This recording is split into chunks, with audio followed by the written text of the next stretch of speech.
Hey guys, welcome to the YouTube channel of Unilex. आज मैं आप सबके सामने एक इन्फॉर्मेटिव वीडियो लाया हूँ अबाउट क्या डिफरेंसेस हैं ओपीसी, एलएलपी और प्राइवेट कंपनी में, और इसमें से आपके लिए बेस्ट एंटिटी कौन सी रही और आप इसको कैसे सिलेक्ट करें। तो आइए वीडियो को स्टार्ट करते हैं। तो पहले हम सबसे शॉर्ट में समझ लेते हैं एलएलपी, ओपीसी और प्राइवेट कंपनी क्या है। तो दोस्तों, एलएलपी जैसे कि मैंने प्रीवियस वीडियोस में बताया, एक कॉम्बिनेशन है पार्टनरशिप फॉर्म और कंपनी का। एलएलपी एक्ट 2008 इसका एक सेपरेट एक्ट है। एलएलपी एग्रीमेंट है जो पार्टनर्स की विजन बनती है और वो टर्म्स एंड कंडीशंस को गवर्न करती हैं। एडवांटेजेस, इसके लिए वीडियो अलग से बना रखे हैं, एडवांटेज एंड डिसएडवांटेज एलएलपी के, आप चाहें तो चेक कर सकते हैं। कोई इसमें मिनिमम कैपिटल रिक्वायरमेंट नहीं है, इसमें लिमिटेड लाइबिलिटी रहती है, रजिस्ट्रेशन कंप्लायंस की कॉस्ट रहती हैं एंड एक्सेट्रा एक्सेट्रा। तो अब यहाँ पे देख लेते हैं प्राइवेट कंपनी। प्राइवेट कंपनी जो सेक्शन 2 सबसेक्शन 68 गवर्न करता है प्राइवेट कंपनीज को। प्राइवेट कंपनी सबसे ज़्यादा इनकॉर्पोरेशन होने वाली एंटिटी है इंडिया में। यहाँ पे भी देखिए कोई मिनिमम कैपिटल रिक्वायरमेंट नहीं है, मिनिमम 2 डायरेक्टर शेयर होल्डर्स चाहिए। आपके इसमें शेयर ट्रांसफरेबिलिटी में रिस्ट्रिक्शन है बिकॉज ये प्राइवेट कंपनी है। इसके भी बहुत एडवांटेजेस हैं और क्या फीचर्स हैं आप चाहें तो दूसरे वीडियो में चेक कर सकते हैं। तीसरा है 1% कंपनी। तो 1% company just like private company होती है, बस इसमें जो है डायरेक्टर और मेंबर्स इसमें एक ही हो सकता है। जैसे प्राइवेट कंपनी में 2 हो सकते हैं, मिनिमम 2 होते हैं, इसमें कोई एक भी पर्सन है तो वो 1% कंपनी बना के कर सकता है। तो अब ये देख लेते हैं कि क्या डिफरेंस होता है। तो देखिए, प्राइवेट कंपनी में अगर हम बात करें मैक्सिमम नंबर ऑफ मेंबर्स की, तो प्राइवेट लिमिटेड में 200 मेंबर्स की एक लिमिट है। लिमिट लायबिलिटी पार्टनरशिप में वो भी नहीं है। और 1% कंपनी में तो सिर्फ एक ही मेंबर हो सकता है, दूसरा मेंबर आप ऐड नहीं कर सकते, एक ही मेंबर रहेगा और उसमें उस पूरी शेयर होल्डिंग उसके पास रहेगी। तो मैक्सिमम नंबर का ये हो गया डिफरेंस।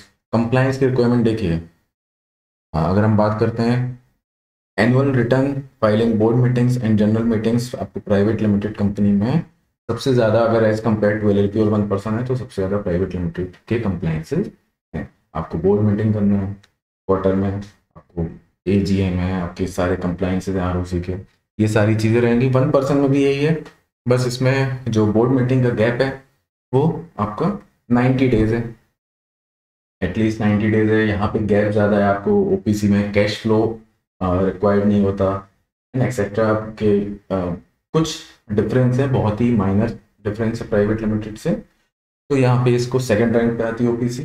सबसे कम कंप्लायंसेज है एलएलपी में। एलएलपी में सिर्फ 2 कंप्लायंसेज हैं, फॉर्म 8, फॉर्म 11, जो कि इसके मैंने आपको अलग से वीडियो बना रखे हैं, आप एक बार देख सकते हैं। इसमें कोई बोर्ड मीटिंग या कोई भी वैसी रिक्वायरमेंट नहीं होती है। तो कंप्लायंसेस के टर्म्स में एलएलपी ये सबसे कम कंप्लायंस है। डायरेक्टर्स, देखिए डायरेक्टर्स का तो कंपनी, प्राइवेट कंपनी और एलएलपी दोनों में ही मिनिमम 2 डायरेक्टर्स हैं। एलएलपी में जिनको कहते हैं डेजिग्नेटेड पार्टनर्स, वो 2 मिनिमम चाहिए। प्राइवेट लिमिटेड में मिनिमम 2 डायरेक्टर्स चाहिए। मैक्सिमम प्राइवेट लिमिटेड में 15 है, 15 के ऊपर आपको एसआर पास करना होगा। तो एज सच उसमें भी कोई मैक्सिमम लिमिट नहीं है। एलएलपी में मैक्सिमम लिमिट नहीं है। अब 1% कंपनी में मैक्सिमम भाई मिनिमम तो 1 चाहिए और मैक्सिमम आपका 15/15 के ऊपर भी आप ऐड कर सकते हैं by way of special solution. अब बात कर लेते हैं स्टैट्यूटरी ऑडिट। ये सबसे इंपॉर्टेंट डिफरेंस है जो इसके लिए ही बहुत स्मॉल और मीडियम एंटरप्राइज एलएलपी के फॉर्म में जाते हैं, बिकॉज देखिए प्राइवेट लिमिटेड और 1% कंपनी में ऑडिट मैंडेटरी है। इन रिस्पेक्ट ऑफ टर्नओवर, आपको जितना टर्नओवर हो उससे मतलब नहीं है, आपको ऑडिट करवाना ही पड़ेगा। बैलेंस शीट चार्टर्ड अकाउंटेंट ही इसको ऑडिट करेगा। यहाँ पे देखिए एलएलपी में 40 लाख तक के टर्नओवर या कंट्रीब्यूशन 25 लाख तक के लिए आपको छूट दी गई है, एग्जेम्प्टेड है एलएलपी, उन्हें ऑडिट करवाना कंपलसरी नहीं है। तो जो स्मॉल स्केल बिजनेसेस हैं जिनका 40 लाख तक टर्नओवर है वो एलएलपी प्रेफर कर सकते हैं। अब यहाँ पे जो कम एलएलपी एप्लीकेबल लॉ है, देखिए प्राइवेट लिमिटेड और ओपीसी कंपनी एक्ट गवर्न करता है, और एलएलपी है उसको एलएलपी एक्ट गवर्न करता है। शेयर कैपिटल बात कर लेते हैं। शेयर कैपिटल तीनों में ही कोई रिक्वायरमेंट नहीं, एलएलपी ओपीसी में तो कोई शेयर कैपिटल रिक्वायरमेंट नहीं है, और सॉरी प्राइवेट लिमिटेड और ओपीसी में कोई शेयर कैपिटल रिक्वायरमेंट नहीं है, और जो एलएलपी में जैसे हम कहते हैं कॉन्ट्रीब्यूशन, उसमें भी कोई मिनिमम कॉन्ट्रीब्यूशन की रिक्वायरमेंट नहीं है। टैक्सेशन अनदर इंपॉर्टेंट डिफरेंस है। आपका कंप्लाइंस बहुत बड़ा, जो एनुअल कंप्लाइंस होते हैं वो एक मेजर डिफरेंस है, स्टैट्यूटरी ऑडिट वो मेजर डिफरेंस है, और तीसरा है टैक्सेशन।